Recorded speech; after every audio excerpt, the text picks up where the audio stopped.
Now, the greatest radio shows of all time. Suspense. The Shadow Node. Washington calling David Harding, counter-spy. Classic radio theater. The Great Gildersleeve. Fibber McGee and Molly. Dragnet. Gunsmoke. The Lone Ranger. Now, step back into our time machine with your host, Wyatt Cox. Good evening, friends of the Inner Sanctum.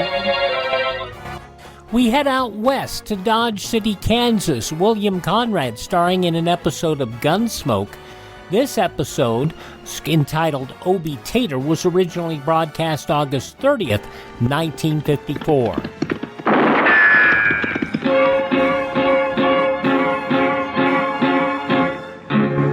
Gunsmoke. Around Dodge City and in the territory on west, there's just one way to handle the killers and the spoilers, and that's with a U.S. Marshal and the smell of Gunsmoke.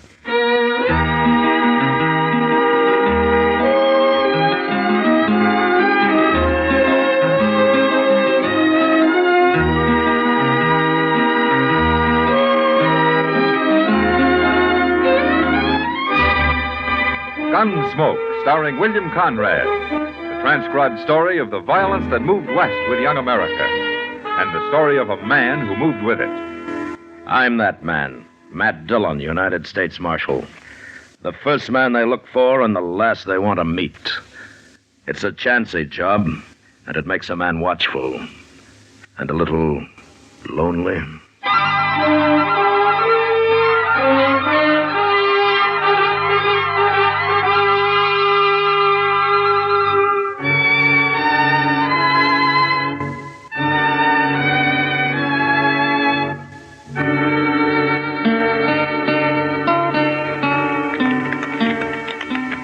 Nice little house he's got here, Quade. Fellow with all his money can afford a nice house, Mitch.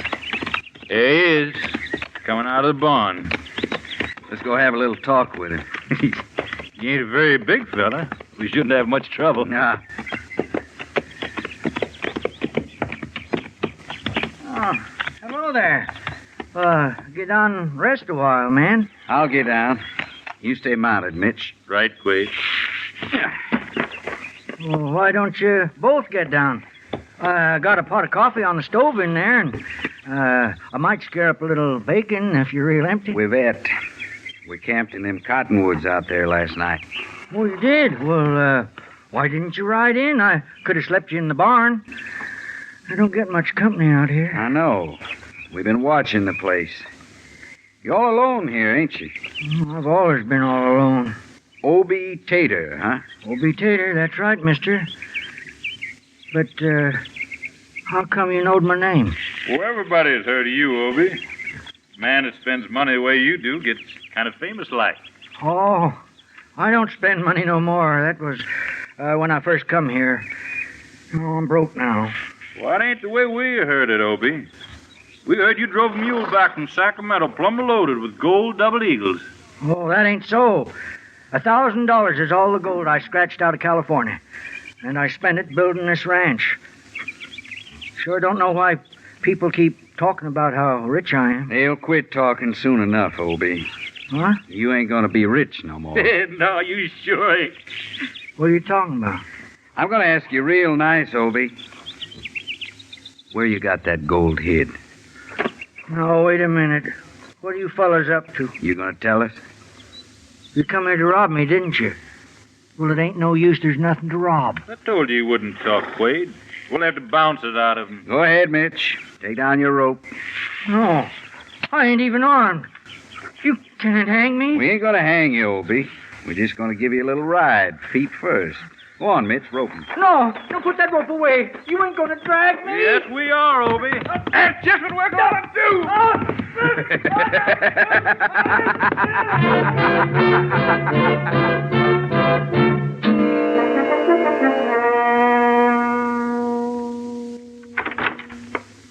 Well, looky there. It's Obie Tater. Oh, Chester. Marshal Dillon. How are you, Obie? What brings you into Dodge? Well, I had to see Doc Adams, Marshal. Well, you are kind of peaked looking, Obie. You been sick? Oh, I ain't been sick. I've been hurt. Hurt? Well, what happened, Obie? 3 weeks ago, Marshal. I like to died. What'd you do? Did you fall off a horse or something? No, I didn't. I got drug. What? Well, two fellas, they come by my place and they throwed a rope on me and they drugged me across the prairie. Well, who did? What for? Oh, I never seen them before, Marshal, but one was called Mitch and the other Quaid. That's all I know about them. Well, I never heard of no Mitch nor Quaid around here. Well, why did they do it, Obie? Well, Marshal, you know how everybody thinks I come back from California with a lot of gold double eagles, and they say I'm rich. Oh, it ain't true, of course, but that don't stop 'em.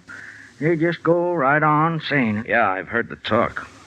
So these two fellas, they wanted to rob me. I told them that I don't have no gold money, but they wouldn't believe me. It's a wonder they didn't kill you, Obie. Oh, they pretty near did, Marshal. I felt awful when they got through.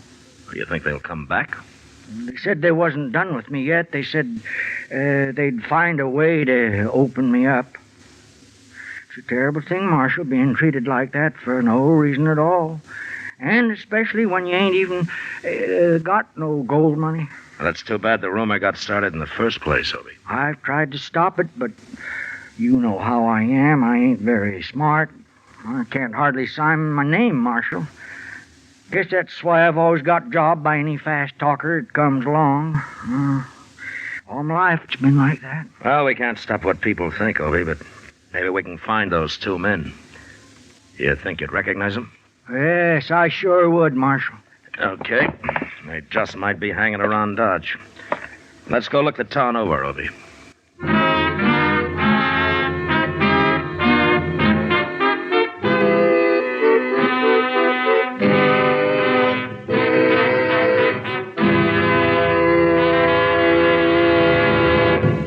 August 30th, 1954, Gunsmoke on Classic Radio Theater with Wyatt Cox.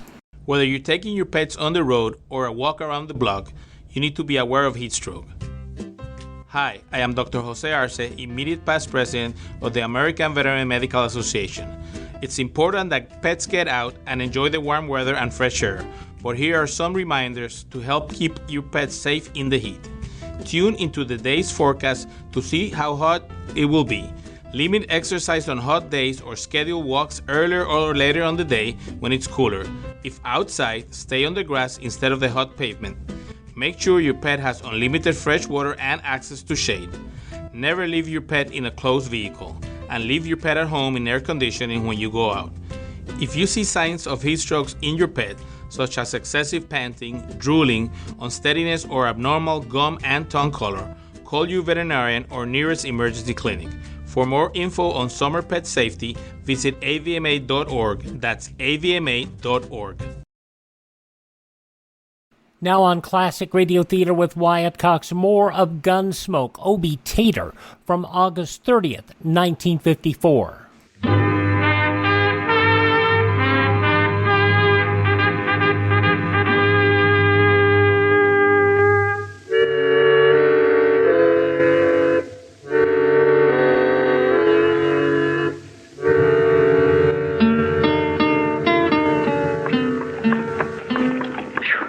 Marshal Dillon, we must have been in every saloon and gambling house in Dodge. I'm getting footsore. Well, there are only a couple more, Obie. We'll try the Texas Trail here next.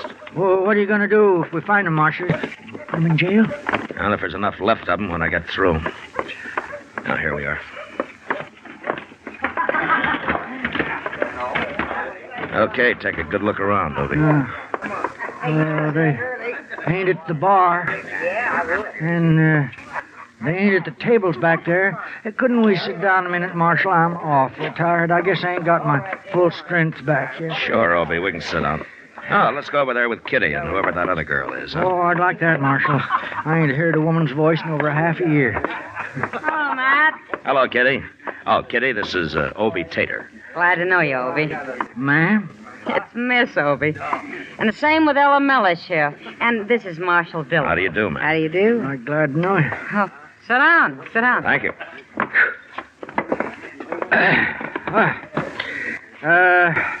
That's an awful pretty name, Ella Mellish. Thank you, Obie. Ella's new here. She's only been in Dodge about a week. I like it, though.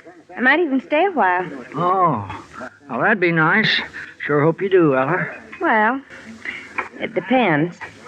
Depends on what? Oh, people, I suppose. If I meet somebody I like, I'll stay. You will? Sure. Why not? Well, you meet somebody. Pretty girl like you. You're nice, Obie. By the way, how you feeling now?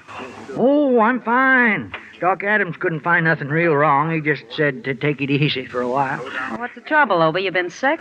No, it's not that. Couple of fellas come by my place and treat me kind of rough. I'm okay now. You look fine, Obie. We can't hurt a young man like you anyway.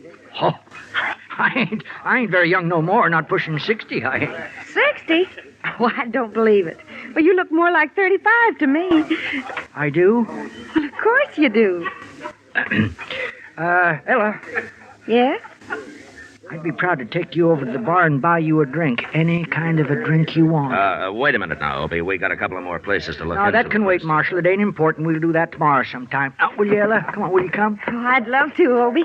And maybe you'll tell me about yourself. About in California and all. Oh, that ain't nothing. I'd rather hear about you and how you come to Dodge. Well, that sure didn't take long. Ella Mellish, huh? What do you know about her, Kitty? I don't know anything, Matt. Not really. Ella's a good talker, but she doesn't say much about herself. Did she come here alone? As far as I know, she did. Yeah. Does she have any friends here? I mean, have you seen her with anyone in particular? No. I don't pay much attention to her. Why, Matt? Something wrong? No, not yet, Kitty. But, there's sure gonna be.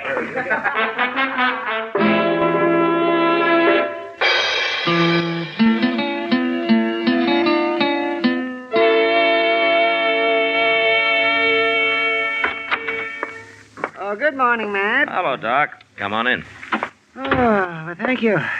You found Obie Tater yet? Not yet, Doc, but Chester's out looking for him again. Well, maybe you haven't tried the right places, man. Oh, we've looked everywhere, Doc.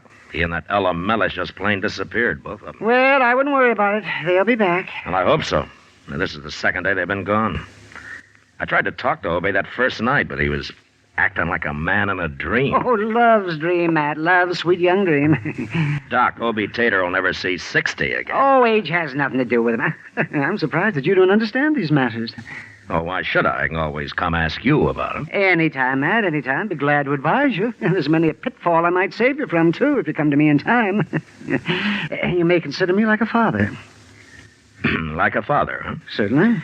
Well, that's mighty nice of you, Doc. Yes, the benefit of my experience is yours, Matt. Just any time. Good. Tell me, Doc, how does a man get out of New Orleans with two different husbands gunning for him? Two husbands gunning for him? Why, it's out of New Orleans, two... Oh, my goodness, I must have been drunk. When did I tell you about that? The same night you told me about how you come to leave Philadelphia. Philadelphia? I did? Oh, well, that happened a long time ago. And I don't appreciate your remembering that either. Here he is, Mr. Dillon. What? I found him. Come on in, Obie. Obie Tater? Well, it's about time you showed up again. Well, what's all the fuss about? You think I was a criminal or something? We've been worried about you, Obie. Where you been? Honeymooning? What? Honeymooning at the Dodge House. I paid the clerk $10 not to tell nobody we was there. Honey, but what of all this? You mean you married Ella Mellish? It was love at first sight, Marshal. I proposed to make her my wife, and I am proud to say she accepted me right off. I never thought you'd go that far. She's a fine girl, Marshal, a fine girl. Is she, Obie? Well, I hate to say anything against your wife, but there's something I gotta tell you. You're jealous, Marshal. That's what you are. Shame on you. Obie, if I'd known you were going to do this, I'd have made you listen to me the other night. Well, say it out, Marshal. I got to get back to my bride. We're leaving for the ranch today. And I'm half tempted to let you find out for yourself. I'll find out what? What are you talking about? Don't you remember the other night when you first met Ella Mellish, how she asked you if you were feeling okay again? Now, ain't that just like Ella? Always considering other people, me in particular, I'm happy to say. Well, while you're feeling so happy, tell me something. How come she knew you'd been hurt? Huh? You came here straight from Doc's that day, and nobody knew anything about what had happened to you except Doc and Chester and me. Now, who told Ella Mellish? Well, I don't know. What difference does it make? Oh, Obie, listen to me. There's something wrong with Ella. I don't know for sure she's in with those fellas, Mitch and Quaid, but if she isn't, she's got explaining to do. Marshal Dillon, Ella Mellish is now Mrs. Obie Tater. And she don't have to explain nothing to nobody. Oh, I give up. She's a fine woman, Marshal, and I won't stand for no talk again her. Love's sweet young dream, huh, Doc? It's like being loco, Matt. He can't hear you or anybody else, except that girl. Now, that's no way to talk about me. I thought you were my friend. We are your friends, Not Obie. anymore, you're not. You or Doc or Chester or nobody. Well, I got me a wife now, and I don't need you. You'll see. Yeah, we'll see. But I hope it isn't too late when we do, Obie. And I hope you're still alive to see, too.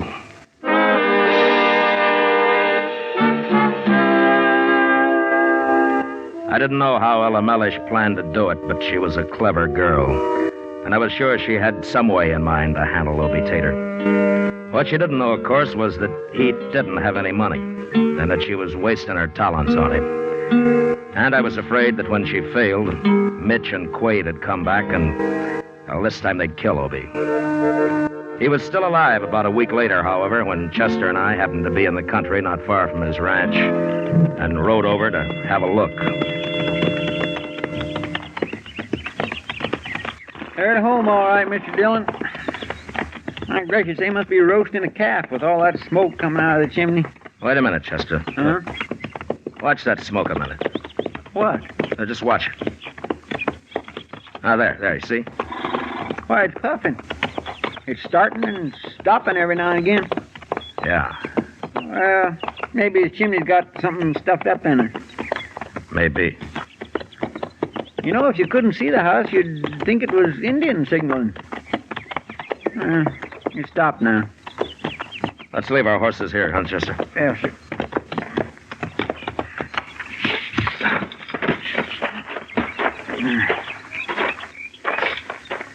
Chester, when we get inside, don't say anything about how that smoke looked. You mean you think it was a signal, Mr. Dillon? We'll see.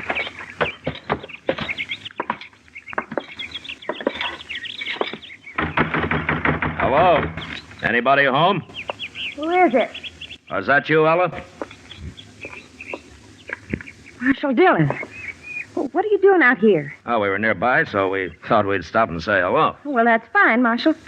But I can't ask you, and I'm busy cleaning house. Oh? You'd better come back some other time. I'd love to see you then. Sure.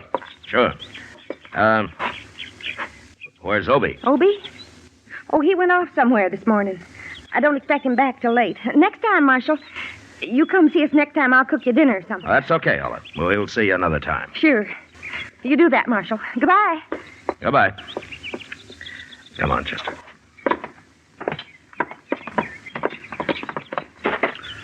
Well, I declare, Mr. Dillon, I never got treated like that in my whole life. Not by nobody. She wasn't expecting us, Chester. It had her upset. I don't care. That's no excuse for not even offering a man a cup of coffee. She didn't want us in the house. Well. In fact, I don't think she wants us anywhere around here. And, hey, where are we going? Well, I want to take a look in the barn. And if Obie isn't out here, we're going back to the house. Well, but Ella said he took off for somewhere this morning. Ella was kind of nervous, Chester. Maybe she didn't mean it. Here we are.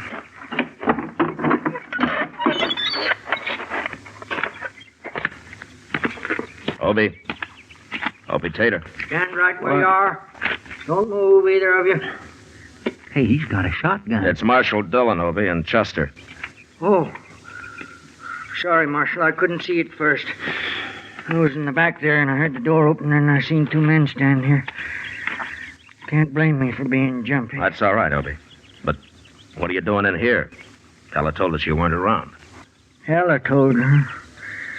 Well, Ella does a lot of talking these days. Well, what is it, Obie? Something wrong between you two? Something wrong. Marshal Dillon, I owe you an apology. What for? For not listening to you back in Dodge. You was right about the whole thing. All that woman married me for was my gold money. And I've told her I ain't got none, but she won't listen. All her talk won't hurt you, Obie. But there's something else that might. Well, she does more than talk, Marshal. The woman's a devil, that's what she is. Well, what do you mean? What's she been doing? Well, she won't feed me for one thing. She won't even boil my coffee. It started the first night we got here, Marshal. As soon as I show her my gold money, she says she'll be a good wife. I tried to tell her the place is hers, what she need money for, even if I had it. Well, for land's sake, I never heard of a wife that wouldn't cook for a man. Oh, that ain't all, Chester. Where do you think I've been sleeping? Out here in the barn, that's where. Can't even sleep in my own house. She says she'll run off into the prairie if I come anywheres near. Well, of all the... Obie, if a woman done that in Texas, you'd have a right to give her back. I don't want to give her back. She's so darn pretty. And besides, there's something else. She ain't going to devil me no more. What? After tonight, she said. She said after tonight it's all over. She said she won't give me no more trouble. After tonight, huh? That's what she said, Marshal. Chester. Yes, sir? Go get our horses and bring them into the barn where they can't be seen. And when you get back, you and Obie and I are going to go into the house and sit down and wait. For tonight.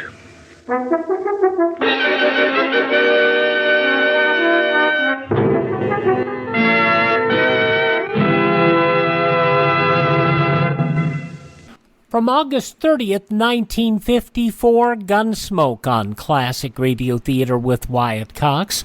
We'll have the conclusion next, along with another episode of the soap opera Claudia. But first, these very important messages.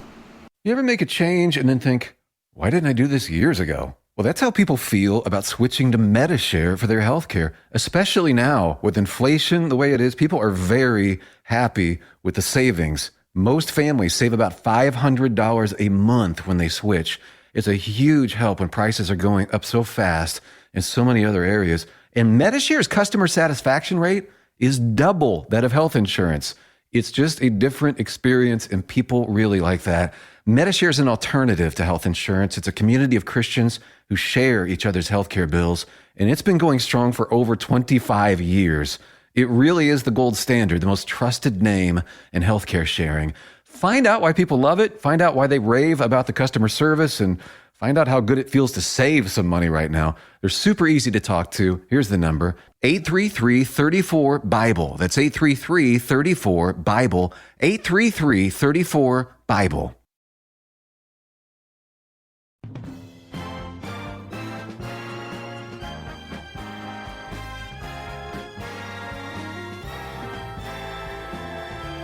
Now on Classic Radio Theater with Wyatt Cox, the conclusion of Gunsmoke, Obie Tater, from August 30th, 1954.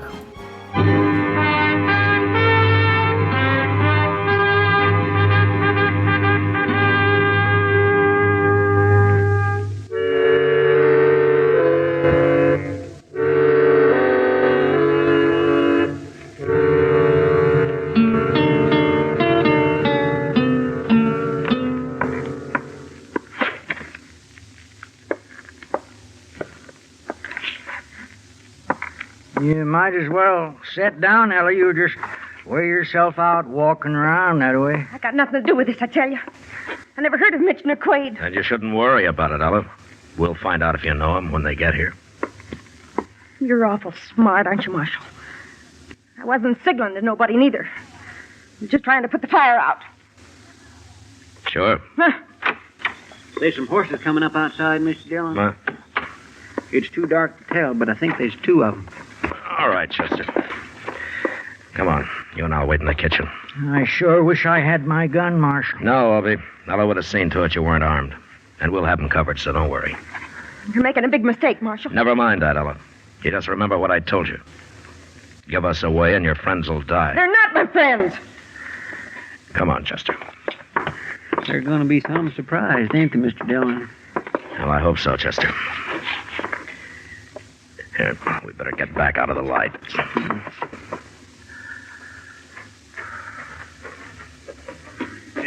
There they come, Mr. Dillon. Quiet now. You do that again. What's mine doing? Evening, Obie. Mitch, you remember Obie Tater? Sure. He looks better than when I last seen him, though. Wait, you shouldn't be here. You're making a mistake. What? Shut up, Ella. It's true. He's going to give us away, Mr. Dillon. Yeah, all right, heads up, Chester. All right, don't move, either one of you.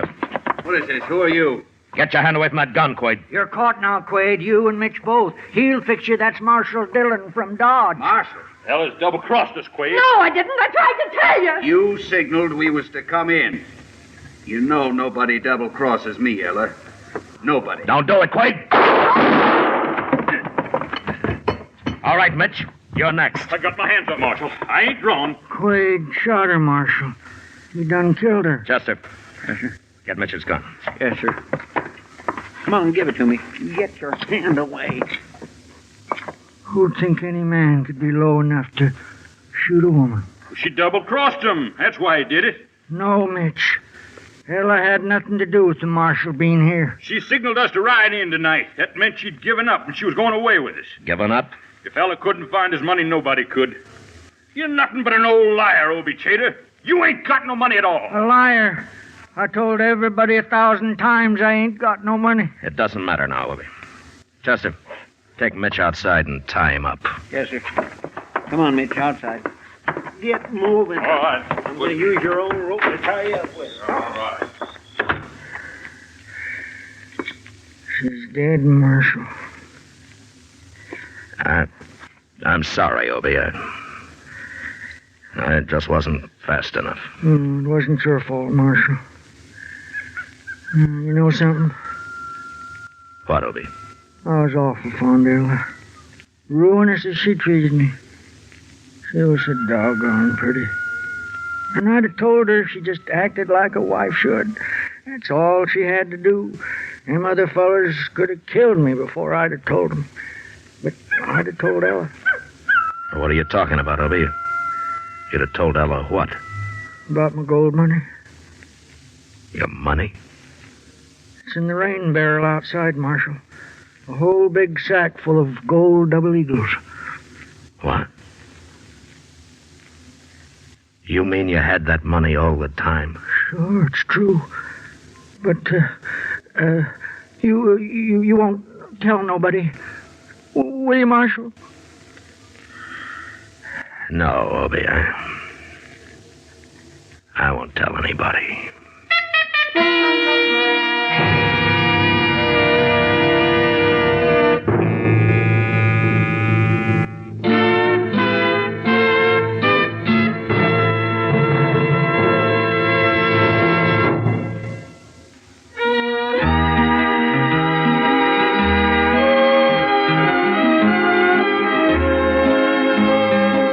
Gunsmoke, produced and directed by Norman Macdonald, stars William Conrad as Matt Dillon, U.S. Marshal. Tonight's story was specially written for Gunsmoke by John Meston, with music composed and conducted by Rex Corey. Featured in the cast were Joseph Kearns, Virginia Gregg, Vic Perrin, and Barney Phillips. Harley Bear is Chester, Howard McNear is Doc, and Georgia Ellis is Kitty. Join us again next week as Matt Dillon, U.S. Marshal, fights to bring law and order out of the wild violence of the West in Gunsmoke. August 30th, 1954, Gunsmoke on Classic Radio Theater with Wyatt Cox. Now on Classic Radio Theater with Wyatt Cox, we head back to August 30th, 1948 for another episode of the soap opera Claudia. And now, Claudia. David, are you home for lunch today? Say, that reminds me, Mother, I better be on my way. Going out for lunch? I'm going over to the theater to take Claudia out for a bite. I don't want that daughter of yours starving herself. She won't. This isn't much of a vacation for you, is it, David? On the contrary. I'm practically a bachelor. What more of a vacation could a husband ask? A good deal more. Your kind of husband, at least. Yeah. Now I know where Claudia gets it, Mother. David, stop talking in riddles. She's just like you. Always worrying about the other guy. Once and for all, I'm having a delightful vacation. Peace and quiet. Have it your own way. This afternoon I'm going to spend with Fritz. Might even get around to buying a cow. I have pails, buckets, and the butter churn already. Good. I wonder how it's going at the theater. Well, I'm shortly to find out. I hope it's going well. I hope Claudia's really able to do the part and make a success of it. Why shouldn't she? You stop worrying. Worrying about me, worrying about Claudia. Why don't you worry about yourself for a change? Because I'm not the worrying kind. Now, if you really want to know how the rehearsal is going, I'll tell you. Right Did now. a little birdie whisper it in your ear? Claudia and I don't need little birdies. We're very modern. We prefer mental telepathy. Let me eavesdrop on your telepathy. Let me see now. Everything is going beautifully, beautifully. Claudia and Victoria Manners are rehearsing their big scene right this minute, and Claudia is acting circles around Miss Manners. Does Miss Manners like it? Oh, she loves it. There's nothing a leading lady loves more than playing with amateurs. But with Claudia, Victoria can act to the hilt. So she loves it. I hope you're right. And let me add, Jim Varney is absolutely delighted at the way things are going. He's saying to himself, Varney, old man, you're a smart one. You were positively inspired when you decided to cast Claudia Norton in that part. Why, look at her. The kid's talented. The kid's wonderful. You are having delusions of grandeur. Oh, come on now, Mother. A little faith, a little confidence in your offspring. Why, I'm so sure everything's going smoothly that I'm not the least bit concerned. More power to you. Well, after all, doesn't Claudia know her part by heart? She did last night. So she does this morning. No, sir. That wife of mine can stand up to anybody. The eyes of a lover are strangely distorted. But not the eyes of a husband. Now get along with you. You don't have to stand around here holding my hand. All right, I'm on my way. David, see that she eats a decent lunch. Still worrying. You are a nag. I just don't want you to miss Claudia too much. You eat a decent lunch yourself. I've given you my word that everything's going smoothly at the theater, and at this very moment, Varney is applauding Claudia's big scene. Now look, Claudia, Victoria, you're not here for the fun of it. You're supposed to be working. Supposed to be a couple of actresses. You're getting paid for this, so now let's try the scene over again and try to do it right. From the beginning, Mr. Varney? Yes, Claudia, from the beginning. I'm ready, Miss Manners. I know this is all very new to you, my dear, but the first thing to learn is not to cross in front of another actress when she's talking. You understand? But I thought Mr. Varney told All me... right, let's get going. I don't have all day to spend with you two. This isn't very easy for me, Jim. This is no criticism of Claudia, but it takes a little while to train somebody new in the theater. I'm sorry if I seem... That's all right, my dear. I understand. All right, let's go. All right, dear. Stephanie, could I talk to you a minute? Louder. People are going to pay $3.30 to see you, and they want to hear you, too. Stephanie, could I talk to you a moment, please? Yes, and why not? I've been wanting to talk to you for days. Look, for the last time, you two are both in love with the same man. Now, look a little bit less friendly. A little more like two hens fighting over a rooster. Give it more oomph. All right, try it again. Jim, don't you think it'd be a good idea if I stood up when Claudia comes in? All right, stand up. Do anything you want, but act. Let's go. Stephanie, could I talk to you a moment, please? Yes, and why not? Oh, Jim, it's much better when I'm standing up. And Claudia, would you please stand still during my lines? You must walk on your own line. Oh, two women. No playwright should ever write a play with a scene for two women in it. All right, Claudia. Try it again. Stephanie, could I talk to you a moment, please? Yes, and why not? I've been wanting to. I've been wanting to talk to you for days. I thought you knew your part. I knew it when I came, Mr. Varney, but we've done it so many times I'm forgetting it. There's no need to get upset. We have all day for you. Would you mind if we started it again from the beginning? Of course not, darling. Jim understands. And I understand. I don't know what's gotten into me. All right, I'm ready, and this time I'm going to do it right. Stephanie, could I talk to you a moment? Yes, and why not? I've been wanting to talk to you for days. Louder, please. I suppose you know I'm in love with Guy. Oh, you're so young, my dear. Just because a man kisses you, just because you happen to be in love with a man, that doesn't mean that he... Claudia, will you please stand still during my speeches? But I haven't moved. You're 2 steps closer to me than when we started. I didn't realize I was moving. You'll just have to learn how to control yourself. I'm trying very hard. Well, what are we stopping for now? I'm doing my best, Jim, but she's upstaging me. I am? Now it's time to break for lunch. I'll send out for some sandwiches. I'm awfully sorry, but... That's all right, my dear. I thought I knew this scene perfectly. Well, I'm just going out in the court a second. I'm expecting David. Oh, there he is. I'll be back in a minute. Listen, Victoria, you've got to stop riding that kid. Are you in love with her or something? Shut up. You want everybody to hear you? You must be in love with her. I don't know what else she's doing here. She's acting her part. And acted it darn well, too, until you started getting jealous. Can you blame me? Frankly, no. She's so bloody sweet, she kills me. And she'll kill the audience, too, so just leave her alone. This is my play, Jim, and I intend to keep it that way, no matter what. Here she comes. Let's get out of here and have a bite to eat. And Victoria, for once, give someone a break. Take your nails out of her heart.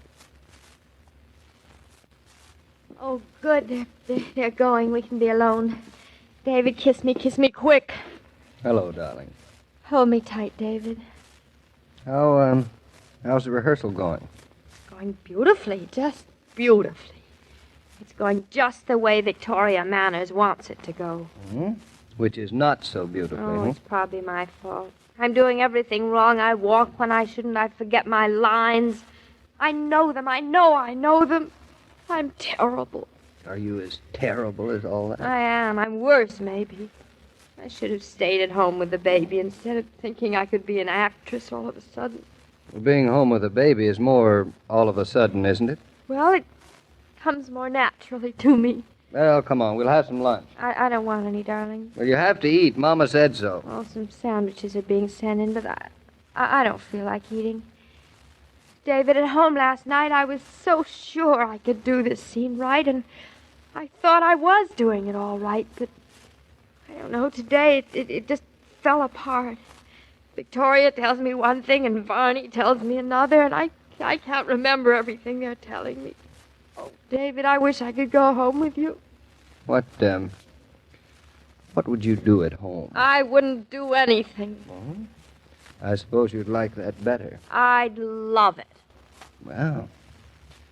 Well, you certainly have changed. For the sensible. Maybe you're right. I don't know what made me think I should take this part. Oh, I wish I hadn't. Spoiling everything. I can't even be with you on your vacation. Well, maybe you're right. Maybe you should have stayed at home with the baby. Maybe you aren't cut out to be an actress. Not everybody is, you know. It's a tough business, a very tough business. I guess it's like everything else. Not all beer and Skittles. I never particularly liked beer and Skittles before. What are Skittles? Well, they're... Well, anyway, you can develop a taste for them. Now, you can get out of the play before it's too late, you know. All you have to do is talk to Varney. What would I say? Well, just say you don't think you can do the part. But I know I can do it. I do the scenes perfectly with you. It's just that Victoria Manners. Then tell Varney you're unhappy, not enjoying yourself. As long as you're not enjoying yourself, you don't see any point to doing it. It's not the money, David, a person can't go through life just doing the things a person enjoys. Besides, I love the theater. I love the theater. It's just that I hate Victoria Manners, and she hates me. Well, that's reason enough to quit. Even for me? You just told me you're terrible in your part. I am. And I take think. off my hat to you, because... Because what? Because you're honest, and darned few women are honest. Oh, I knew that a long time ago. I found it out in the butcher shop. What's that got to do with taking off your hat to me? It's got to do because you realize that you haven't anything on the ball, and you've the courage to admit it. A lot of women wouldn't have the sense to recognize it and duck. Are you seriously suggesting that I turn in my part and let Victoria Manners crow over me like a rooster in a barnyard of hens? Well, it might be the easiest way to save your face. Thank you, David. Thank you very much. You've given me a wonderful idea. You're welcome.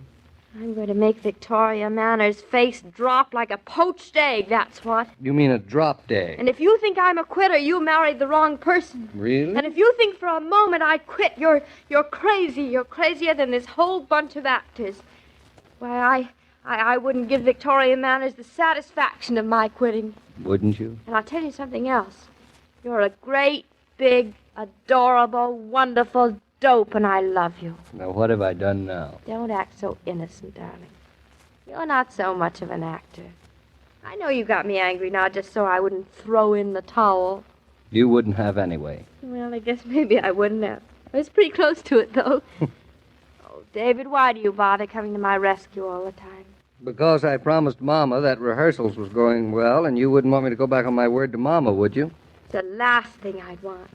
At least the next to the last thing. What's the last? The last thing I'd want is to be a weak-kneed, yellow-livered quitter you'd be ashamed of.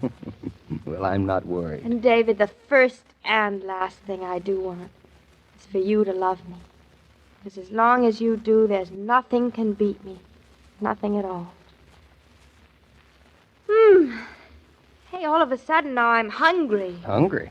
I wish I had time to go out to lunch with you. Well, you can eat Victoria Manners instead. With your help, David. And it will be a pleasure. Good times don't always have to be planned in advance. Sometimes they just happen. You're in the mood for company, so you call up a few friends and say, "Come on over." You always feel free to do that if there are refreshments on hand. With Coca-Cola in your refrigerator, hospitality is easy. And since the 24-bottle case is still only $1, such hospitality is within everybody's entertainment budget. Mr. King, have you ever directed a play? Oh, sorry, Mr. Varney, can't help you out on that. Oh, that's too bad. I feel as if I'm running a hen fight instead of a rehearsal. And Claudia's the losing hen. Cheer up. It'll get better now. You been reading tea leaves? I've been eavesdropping. It's more reliable. Well, maybe I was wrong to give the kid the part. Victoria Manners is no easy lady to handle when she's threatened. Claudia can do it.